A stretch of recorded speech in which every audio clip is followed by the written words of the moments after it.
In this video tutorial, I'm going to share to you on how you can fix the Bink2w64.dll missing on your Windows 11. So let's get started.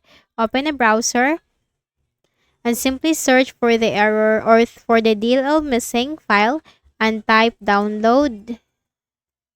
Hit enter. Click on the first match.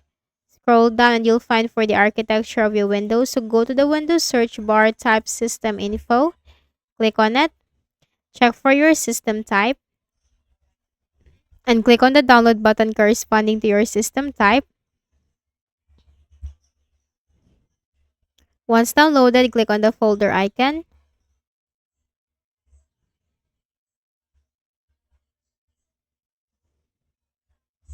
Right click and then select extract all. Click on extract.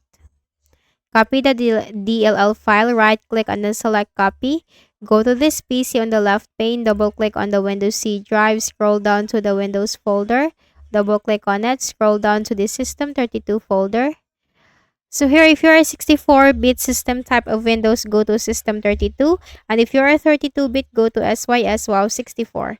Right-click and then select Paste. Once you have done that, right-click at the Start button, shut down or sign out and restart.